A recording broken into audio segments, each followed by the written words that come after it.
están, chicos? Esta oportunidad voy a dictarles lo referente al contenido 3, referente a la tributación, contabilidad y el plan contable general empresarial. Mi nombre es Héctor Faustino Ormeño, soy alias el profe. Estos temas se dictan en el Instituto CICE, ¿ya? El Cherry. Entonces vamos con la clase. Vamos a ver estos temas, estos tópicos. Vamos a tomar y vamos a tocar, vamos a hablar sobre las terminologías, más que todo la tributación. Ya vamos a hablar sobre el plan contable. Vamos a detallar el tema de los activos, de los pasivos, el patrimonio, ingresos y gastos, ¿no? De eso vamos a hablar el día de hoy. Entonces, en primer término, veremos la importancia de la tributación en la contabilidad en la sociedad peruana. Y no solamente en la sociedad peruana, sino en todas las sociedades a nivel mundial. Porque el tema básico de una nación, para que progrese a una nación, es de acuerdo al avance en su tributación. Entonces, la importancia de la tributación, todo parte de lo que tú declaras, de la declaración jurada, ¿no? Y la declaración jurada es un acto de fe por parte del contribuyente, que somos nosotros, personas naturales o jurídicas, de decir la verdad. En estas declaraciones juradas nosotros decimos la verdad.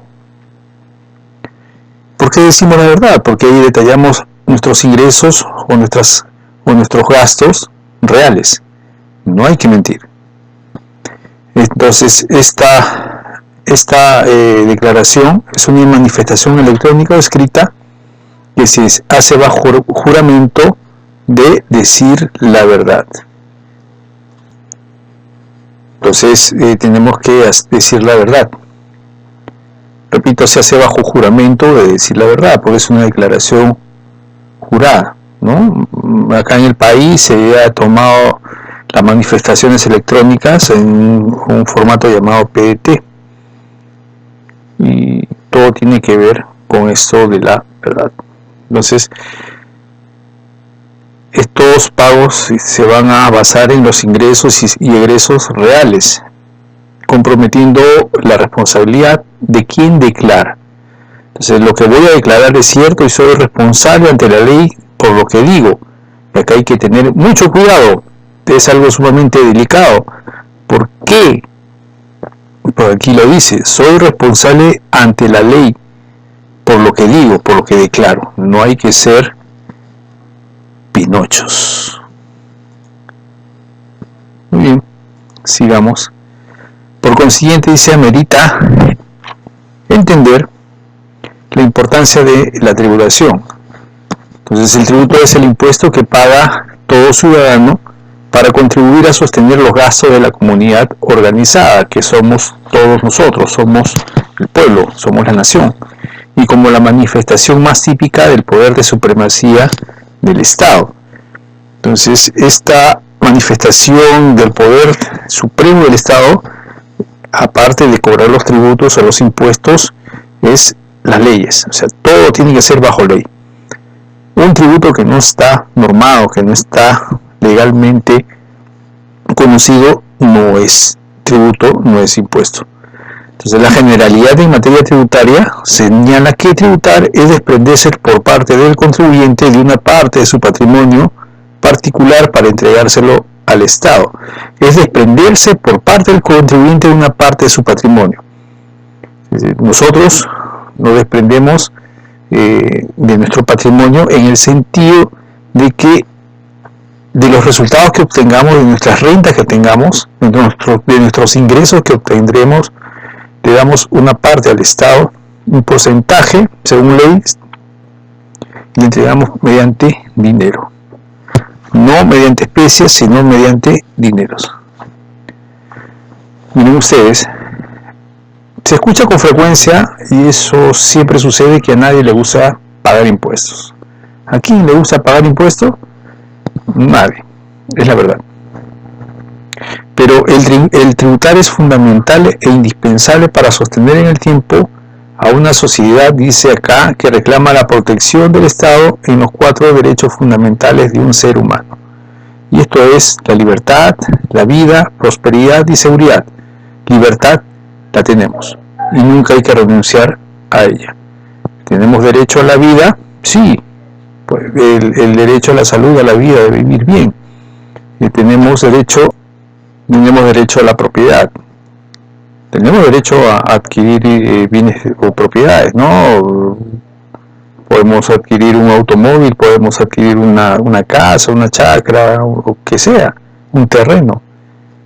Hay libertad, chicos, hay libertad, ¿no? Y seguridad, lamentablemente, no la tenemos. Y esta seguridad es base fundamental para estas 3 anteriores.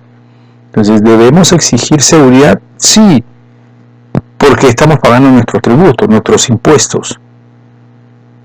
La mejor nación debe ser la que, aparte de que crezca mediante sus tributos, sus impuestos, y que estos sean utilizados de buena manera, es la seguridad. Entonces queda claro que tributar no es un acto facultativo, sino una acción forzosa, para lo cual el Estado hace sentir toda su fuerza, ¿no? Sí, pues, no es facultativo. Nosotros no, porque deseamos, no nos acercamos y le decimos, oye, ¿sabes qué? Quiero aportar este impuesto a ti, Estado. Es una acción forzosa porque tenemos que hacerlo bajo ley. ¿Ah? ¿Y cuál es el Estado que hace sentir toda su fuerza? Es una palabra latina que significa, es el ius imperium, y significa con toda su fuerza. Y esa toda su fuerza son las leyes. Acá quiero acotar que las personas que dicen que no quieren tributar, que son anarquistas, que no creen en los estados, en los gobiernos, ¿no? que son antisistema, mienten. Sí pagan impuestos. Si se van a la esquina, a una bodega, a un restaurante, qué sé yo, y consumen algo, están pagando impuestos. Están pagando el IGB, quieran o no. O sea, directa o indirectamente, siempre se va a pagar los impuestos. Entonces, hablábamos de la ley, ¿no? ¿Y quién va a crear estas leyes? Señores, estas personas. Nuestros congresistas o senadores y diputados en nuestros países. Ellos son los obligados a crear buenas leyes y en tema tributario, ¿no?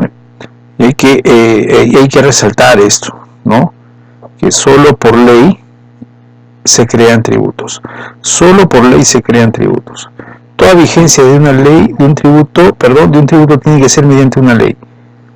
Si te quieren exigir un tributo, un impuesto que no está bajo ley, no es impuesto, no es tributo. Hay que tener muchísimo cuidado, ¿ya? Entonces, estos señores, repito, tienen la obligación, están obligados a crear tributos. En nuestro país se ha hecho ya costumbre de que no lo hacen ellos directamente, sino se lo delegan al presidente en un tiempo determinado, para que el presidente emita leyes en temas tributarios, para que después ellos lo debatan y lo confirmen, lo aprueben o no. Pero el presidente tampoco está 100% llano a hacer esta gestión. Entonces él a su vez lo va a delegar a personas que tengan que ver con temas tributarios, ¿no? Y siempre va a recaer en la Superintendencia Nacional de Administración Tributaria, en la SUNAT. Por eso son las leyes a veces medias engorrosas, ¿no? No hay participación a veces del pueblo, ¿no? Y si lo hay, es algo tibio, ¿no? Es algo tibio, es algo por cumplir. Hay que estar atentos y siempre estamos llanos a resolver cualquier duda. Entonces ya sabemos que todo Estado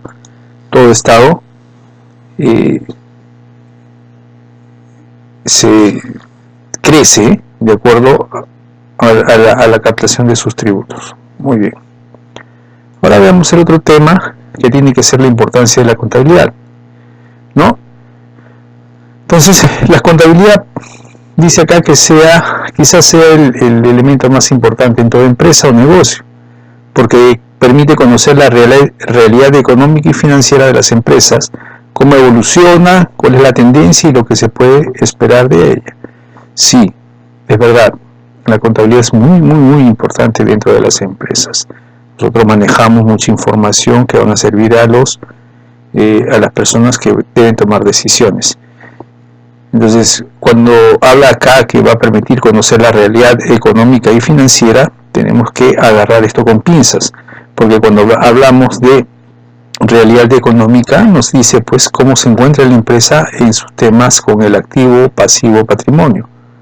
Y cuando hablamos de financiera, ahí nos aboca cómo vamos en tema de dinero. Es la diferencia, ¿no?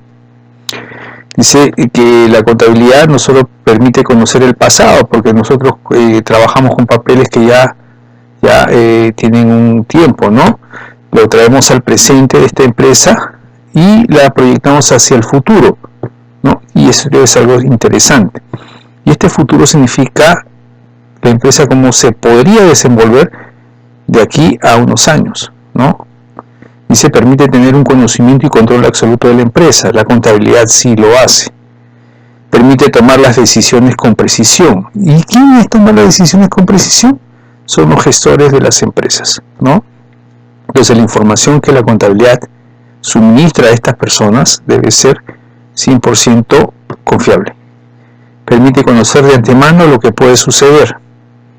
Sí, permite de antemano lo que puede suceder. La tendencia que se puede presentar de aquí a un tiempo determinado. Pero también tenemos que aquí que separar que hay una diferencia entre teneduría de libros y contabilidad. Sí, la teneduría de libros es parte fundamental de la contabilidad, ¿no? Muchas personas confunden, pues dicen, no, que la contabilidad solamente es anotación de datos. No es así. Esa anotación de datos se va a llamar teneduría de libros, que es parte de la contabilidad y es el punto inicial de esta, sí, y es importante. Entonces miren ustedes, se entiende como teneduría de libro al registrar operaciones en los libros de contabilidad. Punto. Nada más. También nos dice que es el proceso de tomar los valores existentes en documentos contables que sustenten la realización de los hechos económicos. Toda contabilidad debe sustentarse con documentos, siempre, para no tener ningún problema con el fisco o con cualquier otra entidad. Entonces, y estas anotaciones se tienen que llevar a distintos libros contables. Antes se hacía pues a mano, ¿no? Así, ¿no? Unos librotes, unos libros, y uno se pasaba pues horas y horas registrando a mano, pero ahora con el tema de la tecnología esto ha quedado de lado, ¿no? Entonces ya no hay mucho tiempo en registrar a mano, ¿no? Tú en el software contable digitas y automáticamente se pasan a los distintos libros contables. Pero acá viene lo de la contabilidad. Es más amplio esto, lo de la contabilidad, ¿no? Entonces, y esta contabilidad tiene que ver con el análisis y posterior interpretación de la información suministrada por estos libros de contabilidad que se van a emitir o interpretar en los estados financieros, ¿no? Primero es el registro, después también hay que verificar estos registros, va a ir a los libros contables, se van a registrar, se van a revisar, posteriormente los estados financieros que se van a analizar, ¿no? Para que los gestores, las personas que tomen decisiones, las den con buen criterio.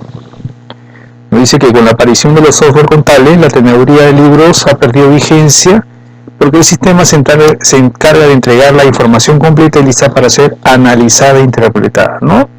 Tú digitas, te botan los reportes, pero ahí no queda, pues. ¿Por qué? Porque tienes que hacer esto último, contador: analizar e interpretar. La contabilidad es la base sobre la cual se han de tomar decisiones económicas y financieras por parte de los gestores, ¿no? ¿Quiénes son los gestores? Los gerentes, los administradores que tienen que ver con la información para las empresas.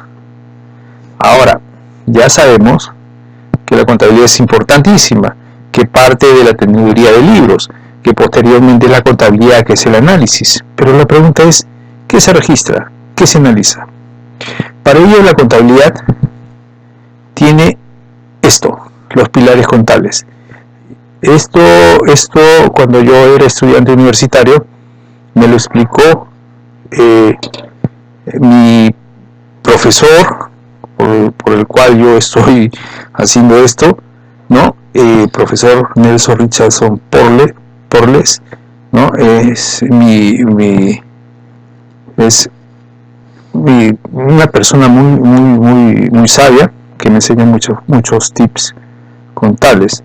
Es mi Jedi, ¿no? Contable. Entonces él me decía, oye Héctor, estos son los pilares contables, con esto funciona la contabilidad, funciona con el activo, con el pasivo, con el patrimonio, con los ingresos y con los gastos.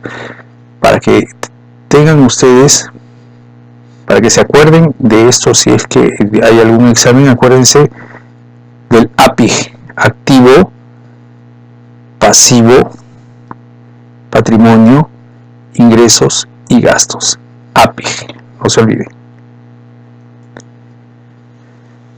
Entonces, este plan contable es el conjunto de cuentas expresado en códigos y descripciones clasificados ordenadamente, dice, de acuerdo a una relación y afinidad y naturaleza, ¿no? Entonces, el plan de cuentas, el plan contable, que son códigos, nos va a servir para ordenar esta contabilidad, ¿no? Dispersa, estos datos dispersos en las empresas.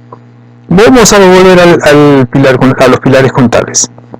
Recuerden que los activos, ¿no? Son los bienes y derechos que le pertenecen a las empresas, ¿no? Ahí está el dinero, ahí están las cuentas por cobrar, ahí está la mercadería, los inmuebles, maquinarias y equipos, ¿no? Está el pasivo, ¿no? El pasivo, que son las deudas que la empresa contrae, las obligaciones que la empresa contrae en un periodo determinado, ¿no? Están las deudas que se tiene, pues, con los proveedores, con el Estado, por los impuestos, con tus colaboradores, ¿no? A todo quien tú le debas.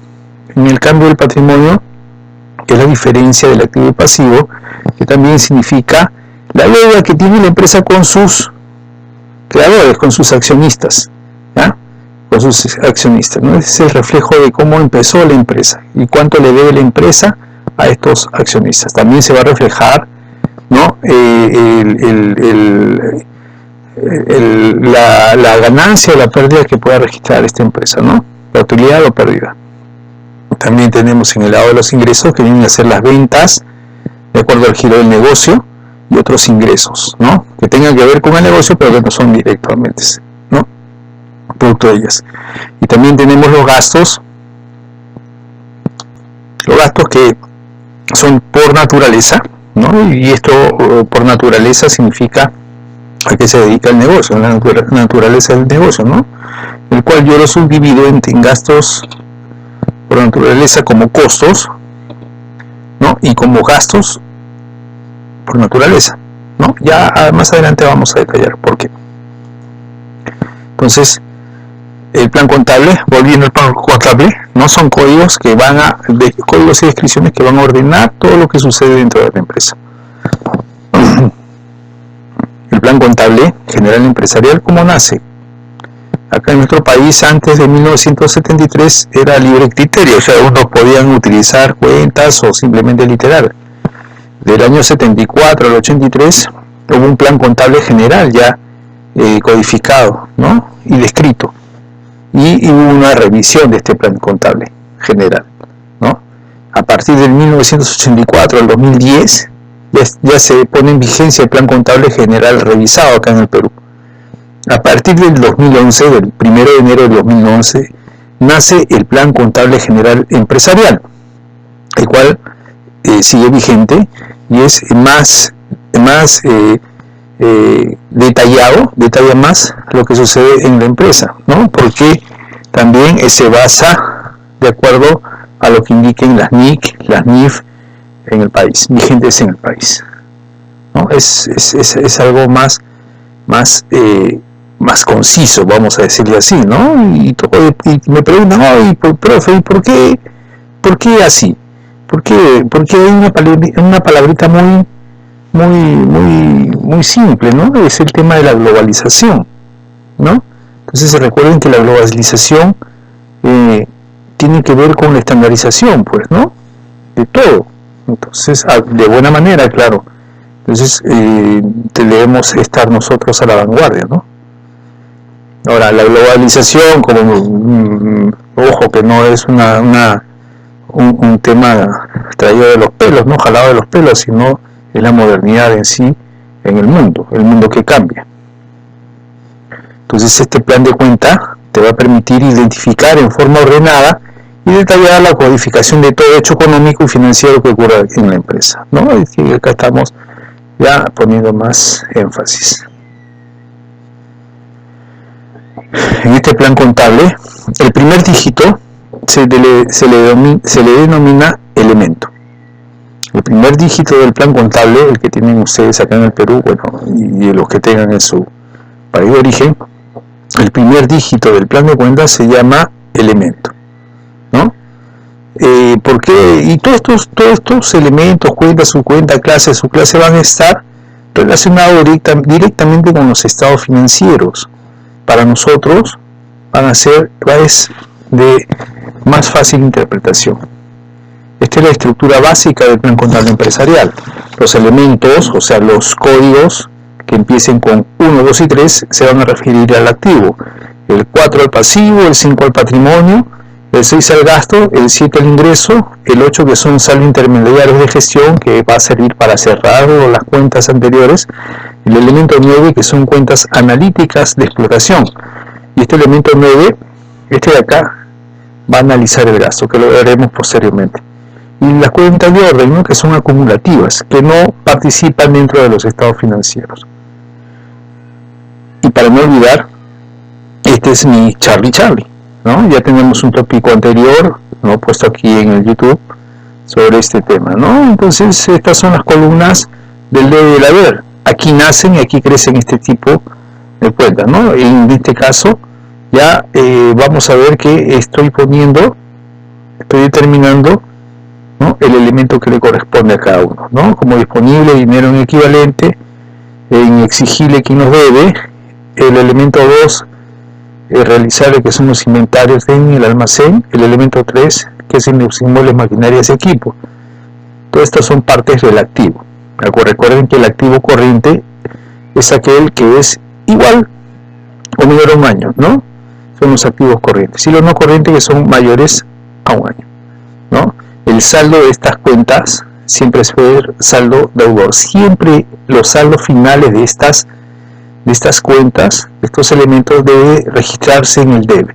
Deben quedar en el debe, que son los saldos deudores. El pasivo, igual tiene pasivo corriente y no corriente, y habíamos dicho que cuando hablamos de pasivo, que es el elemento 4, estamos hablando de deudas contraídas, ¿no? Entonces también tenemos el patrimonio, que es el elemento 5, ¿no? Que son las deudas, básicamente deudas a los accionistas y los resultados, ¿no? De la empresa, ¿no? De ganancias o pérdidas. Y todos estos elementos del 1 al 5 son cuenta del estado de situación financiera, o antes balance general, ¿no? Todas estas cuentas van a determinar el balance general o el estado de situación financiera, que en pocas palabras sería la foto del momento de la empresa. ¿Cómo se encuentra tu empresa en ese momento? ¿No? ¿Para qué? Para que si tú, por ejemplo, pides apalancamiento financiero o un crédito comercial, o inclusive hay un inversionista que quiere invertir, valga la redundancia, en tu empresa, entonces va a revisar estas cuentas de ese momento y vas a ver, viéndolas nada más, analizando esas cuentas, ¿no? Cómo se encuentra tu empresa, ¿no? Si te van a apalancar, si te van a dar crédito o si van a invertir dentro de las tuyas. Por eso es básico que la información que va a contener este estado de situación financiera sea real, que no contenga dolo, muchachos. ¿Ya? El haber, este pasivo patrimonio, el saldo siempre va a tener que ser acreedor, va a estar registrado en la columna del haber, ¿no? Entonces ahora vamos hacia abajo por gastos de naturaleza, ¿no? Que se va a representar en el elemento 6 del costo, ¿no? Del gasto por naturaleza es el elemento 6, el cual yo he subdividido en el elemento 6, con el elemento 6, ¿no? El costo, ¿no? Y el costo viene a ser la inversión en compras, la inversión que tú vas a recuperar en una venta futura, ¿no? El costo. Tú vas a recuperar el costo, lo cual es invertido más una utilidad, ¿no? Más una ganancia, ¿no? Esa es la inversión. Entonces, inversión que puede ser en mercadería o en materia prima. Cuando nos referimos al elemento 6 al gasto, son aquellos gastos que van a mantener a la empresa, van a mantener a la fuente generadora de renta que es la empresa, ¿no? Ahí va a estar pues gasto de terceros, gastos por tus colaboradores, ¿no? Etcétera. Entonces estos elementos, estas cuentas del elemento 6, el saldo va a ser deudor, también va a estar en la columna del debe. Y va a aparecer este elemento 9, ¿no? Que son las cuentas analíticas. Y estas cuentas analíticas, ¿qué hacen? Analizan el gasto. Vamos a ver un pequeño ejercicio dentro de un momento, en el cual detallo esto. También tenemos el elemento 7 en los ingresos, que son las ventas y otros ingresos. Ya hemos dicho que las ventas tienen que ver directamente al giro del negocio, y los otros ingresos no necesariamente directamente al giro del negocio, ¿ya? Entonces son los saldos acreedores en este ingreso. Entonces, de estas cuentas, de estos elementos, vamos a obtener el estado de resultados del ejercicio, o anteriormente estado de ganancias y pérdidas. Si el primero fue la foto del momento, esta de acá va a ser el video, pues, la película del año de tu empresa. Es la gestión. Estas son cuentas, van a resultar en la gestión de los administradores, de los gerentes, etcétera, etcétera. Vamos a ver cómo se ha comportado, ¿no? Durante todo el año, ¿ya? Porque usted es básico que si tú tienes ventas, le tienes que descontar el costo de venta y todo gasto para determinar si has tenido ganancia o pérdida. Y yo siempre voy a esto: si tú obtienes ventas, lo que tienes que minimizar son los gastos, son los costos. A menor gasto, a menor costo, vas a obtener mayor utilidad, ¿no? Jamás a la inversa. Muy bien, vamos a irnos a relatar sobre el activo. Miren ustedes, los activos son bienes y derechos susceptibles de convertirse en dinero en efectivo, bienes y derechos que le corresponden, que son de la empresa. Entonces dice susceptible de convertirse en dinero en efectivo, utilizar o cobrar, ¿no? Esto es en el tema de los derechos. Los derechos son las cuentas por cobrar. Cuando se realizan en un periodo inferior a un año se denomina activo corriente. Si es posterior al año se denomina activo no corriente. El elemento 1, que es el elemento del activo disponible, son los dineros, acciones o bonos. O sea, el dinero es líquido, lo puedes utilizar, le puedes dar vueltas, ¿no? Acciones o bonos son papeles que nosotros hemos comprado para mantenerlos y posteriormente hacerlo líquido, tener liquidez de ellos, venderlos, obtener dinero, ¿no? En efectivo. El otro elemento 1 viene a ser como el exigible, son las cuentas por cobrar. O sea, son los cobros a clientes cuando les vendemos el crédito, de accionistas cuando le prestamos dinero a ellos o les damos un dinero adelantado por algo, colaboradores de la misma manera por préstamos u otro, y de terceros, ¿no? Cuando nosotros apalancamos a empresas terceras. Y de estos accionistas también tiene que ver muchísimo cuando ellos suscriben acciones, ¿no? Cuando suscriben, y suscribir es promesa de dar antes de iniciar la empresa. Entonces cuando ellos suscriben o prometen que van a entregar los bienes a la empresa, le están debiendo a la empresa, ¿ya? Por eso hay que asentarlo en este elemento 1. Tenemos el elemento 2, que es el realizable, que son las mercaderías, materias primas, suministro dentro de los almacenes. Son cuentas del inventario.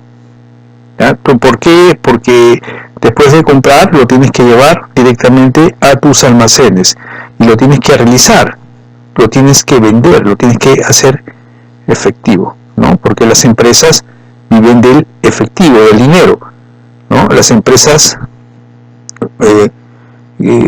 si no tienen dinero no progresan y mueren, así de simple.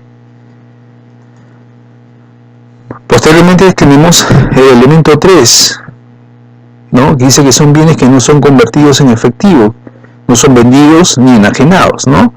En un año, son adquiridos para ser utilizados en la generación de la ganancia por parte de la empresa, ¿no? Estos son pues tus activos fijos, tus activos inmovilizados, aquellos con los que la empresa, la exclusividad del uso de estos activos es generar riqueza, es generar utilidad, ¿sí? Es generar ganancias, ¿no? Si tienes una fábrica de zapatos, que vas a hacer zapatos, se vas a necesitar una maquinaria.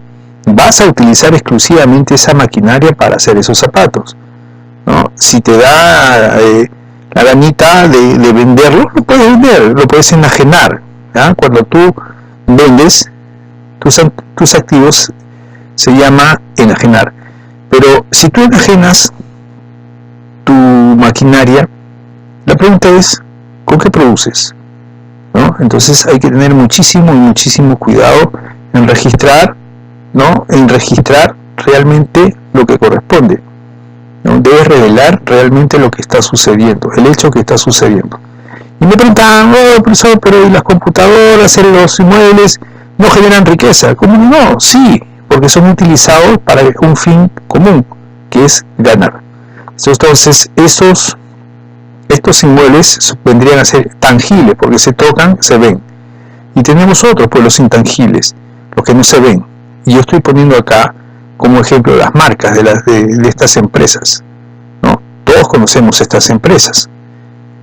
Como les decía en una clase a los chicos, a ver, imaginemos Coca-Cola. Coca-Cola ha puesto una planta inmensa, bonita, última generación, acá en Ate, pónganse, ¿no? Muy bien. ¿Qué vale más? ¿La planta o la marca Coca-Cola? Es la pregunta, ¿no? Entonces, las marcas muchas veces tienen mucho más valor que cualquier otro bien de las empresas, ¿no? Están las marcas, las fórmulas, ¿no?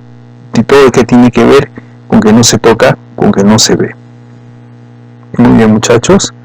Entonces, seguimos con este tema y vamos a ver las cuentas o los elementos del pasivo, ¿no? Que está representado por el elemento 4. Entonces, el pasivo habíamos quedado que son obligaciones, son las deudas que adquieren las empresas en un periodo determinado según acuerdo, ¿no? Cuando el mismo es menor a un año se denomina pasivo corriente y cuando es mayor a un año se denomina pasivo no corriente, igual que el otro, ¿no?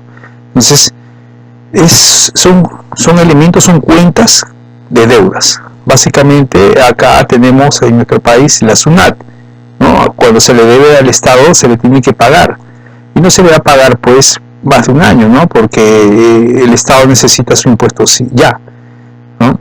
También tenemos en estas cuentas por pagar a los proveedores.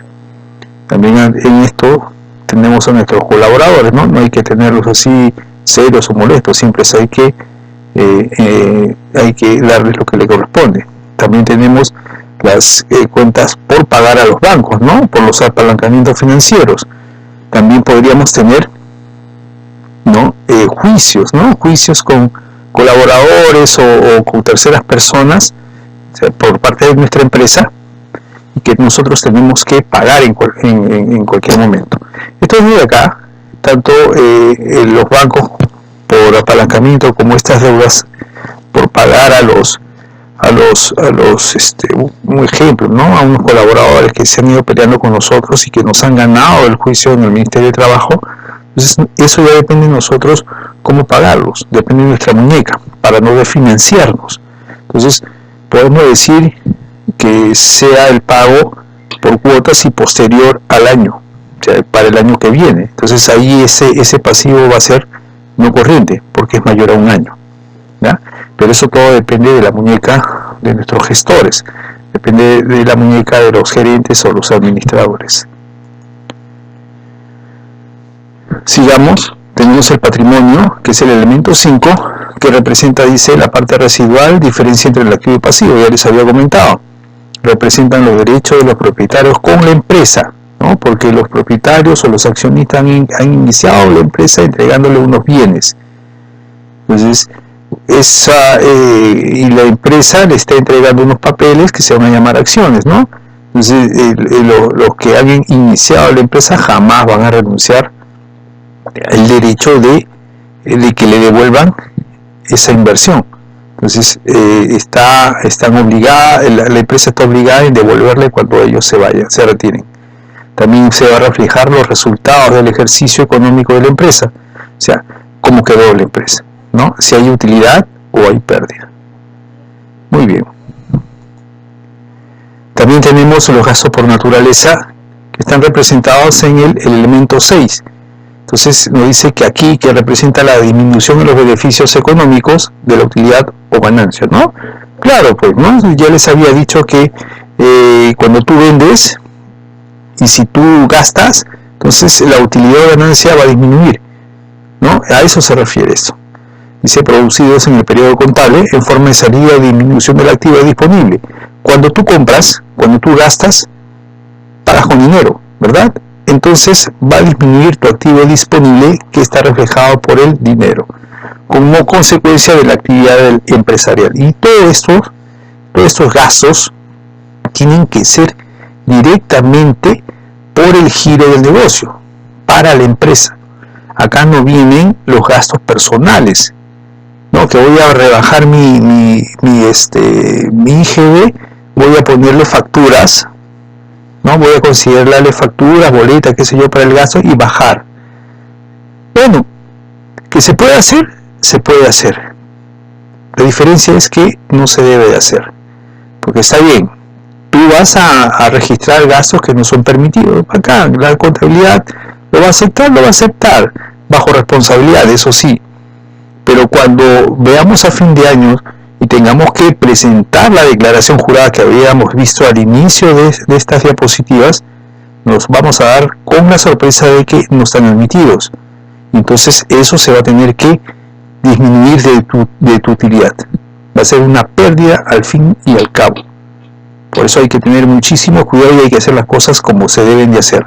No tener miedo en decirle, ¿sabes qué? Esto no está permitido. Si te dice hazlo, bueno, bajo responsabilidad. Pero esto se tiene que castigar al fin y al cabo a fin de año. O sea, eso se tiene que reflejar como pérdida. Muy bien. Entonces, vamos a ver en este gasto por naturaleza los costos, ¿no? Los costos que son las compras de materia prima, de suministros, ¿no? También tiene que ver con las mercaderías, ¿no? Es la inversión que toda empresa realiza para posteriormente recuperar esta inversión, ese costo, y recuperarlo en una venta futura, ¿no? Y no solamente recuperar el costo, sino agregarle una utilidad, que es lo más importante, ¿no? También tenemos en el tema de los gastos. Y estos gastos tienen que ver directamente con el giro del negocio. Directamente con el giro del negocio. Ojo, aquí están pues reflejado todo gasto, servicio prestado por tercero. Y esto significa de que la empresa pues no tiene el personal adecuado, o que es muy caro para las empresas mantenerlos dentro de ellas, ¿no? Entonces recurren a terceras personas. El ejemplo que siempre hago es que imaginémonos, ¿no? Vendemos las computadoras y durante cada mes nos devuelven 2 computadoras por tema de que vienen con fallas, ¿no? Entonces necesitan reparación y tenemos que entregarle un buen equipo a nuestros clientes, ¿no? Entonces jamás podemos hacer eso. Miren, contratamos a un ingeniero, el cual nos va a costar, hablemos en dólares, ¿ya? Sabemos que es en nuestro país es la moneda común denominador, los soles, ¿no? Pero para hacerlo entendible para otros países, vamos a hablar así, ¿no? Supongamos que contratar a este ingeniero nos resulta $3.000 al mes. Aparte de eso hay que pagar después las vacaciones, ¿no? Las gratificaciones, ¿no? Según ley, ¿no? Entonces bonificaciones y otros ingresos. Entonces para que revise estas 2 computadoras al mes y no hace nada más, hay que pagarle todo, ¿no? Y que tienen que estar en planilla. Sin embargo, en el mercado, ¿no? Tercerizando, yéndonos al mismo ingeniero por el mismo producto, ¿no? Para reparar el mismo producto, nos cobra por esas 2 máquinas, por esas 2 computadoras, nos va a cobrar $500. ¿Cuál es más conveniente? Esa es la idea de servicio prestado por tercero, ¿no? Entonces aquí también se va a ver pues el tema de la luz, de los servicios básicos, ¿no? Que todo tiene que ver con el giro del negocio, ¿no? También están las pólizas de seguro, ¿no? Todo lo que la empresa no puede gestionar directamente. Bien. También tenemos el tema de los ingresos, que es el elemento 7, ¿no? Que son los ingresos, el incremento en los beneficios económicos, la utilidad o ganancia. Y vuelvo a decir, mientras mayor ventas, menos costos, menos gasto para que obtengas más ganancia, ¿no? Tienes que manejar de esta manera. Si tú tienes muchísimas ventas, no vas a tener muchísimos gastos. Hay que controlar esto para que tengas óptimas utilidades o ganancias. Dice producido en el periodo contable en forma de entradas o incremento en el valor de los activos, que es el disponible. Y todo esto tiene que ser directamente según el giro del negocio, ¿no? El otro ejemplo es que si tú sigamos con las computadoras, si tú te dedicas a vender computadoras, entonces tú vas a considerar como una venta la venta de computadora. Pero ¿qué pasa si tú tienes un activo inmovilizado, una fotocopiadora que es antigua, y otra persona quiere esa fotocopiadora porque le sirve a ella? ¿Sabe Dios para qué?